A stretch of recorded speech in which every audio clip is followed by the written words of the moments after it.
নমস্কার বন্ধুরা, আপনারা দেখছেন ASM Bangla online YouTube channel. বন্ধুরা, এই মুহূর্তে সারা বাংলার সকল শিক্ষক শিক্ষিকা, বিভিন্ন দপ্তরে কর্মরত সকল সরকারি কর্মচারী, ডাক্তার, নার্স ও পেনশনারদের জন্য ডিএ আন্দোলনকে নিয়ে একটি অত্যন্ত গুরুত্বপূর্ণ আপডেট উঠে এসেছে।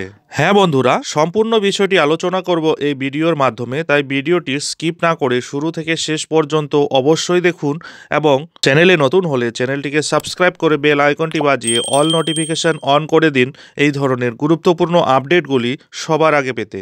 বন্ধুরা, আগামী 1 মার্চ একটি বিরাট কর্মসূচির আয়োজন গ্রহণ করা হয়েছে। ওই দিন কলেজ স্ট্রিটে সারাদিনব্যাপী গণ অবস্থান হবে। মূলত দীর্ঘদিনের সমস্ত বকেয়ার দাবিতেই এই গণবিক্ষোভের আয়োজন করা হয়েছে। বাংলার মোট 17টি কর্মচারী সংগঠনগুলি এই গণ আন্দোলনে অংশগ্রহণ করবেন। যাই হোক বন্ধুরা, এই ব্যাপারে কনফেডারেশন অব স্টেট গভর্নমেন্ট এমপ্লয়িজের সাধারণ সম্পাদক মলয় মুখোপাধ্যায় বাংলার সকল কর্মচারীদের উদ্দেশ্যে কী বার্তা দিচ্ছেন, চলুন একটু দেখে নেওয়া যাক।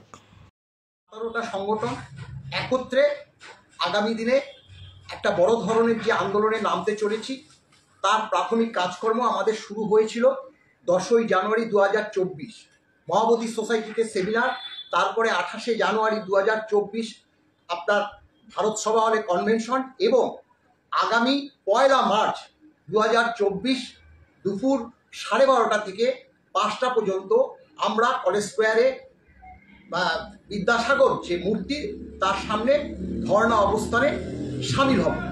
কেন হব নিশ্চয়ই আপনাদের বিশেষ অবগত করার কোনো প্রয়োজন নেই, কারণ এই যে সরকারি তহবিল থেকে যারা বেতন পায় এক্সচেকার থেকে, আমরা শুধু যে খোদ সরকারি কর্মচারীদের কথা বলছি তা না, অর্থাৎ সরকারি তহবিল থেকে বেতন পায় এমন কর্মচারীদের যে মূল দাবি মহার্ঘ ভাতা। আপনারা জানেন যে মহার্ঘ ভাতা আমাদের সংগঠন কনফেডারেশন 6টা রায় পাওয়ার পরও বর্তমানে সুপ্রিম কোর্টে মামলাটা বিচারাধীন।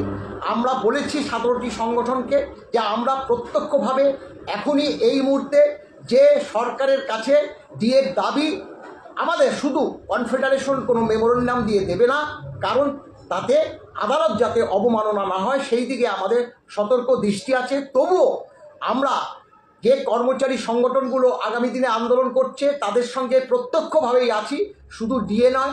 আপনারা জানেন যে শূন্য পদে নিয়োগ ছাড়া শিক্ষক সমাজ যেভাবে ভাবী শিক্ষক সমাজ রাস্তায় বসে আছে, এই সব দাবিতে আমরা আগামী দিনে আরও বড় আন্দোলন করতে চলেছি। আপনারা আসুন আগামী 1 মার্চ কলেজ স্কোয়ারে আমাদের এই যে অবস্থানে সামিল হন, আমাদের হাতকে আরও বেশি শক্তিশালী করুন,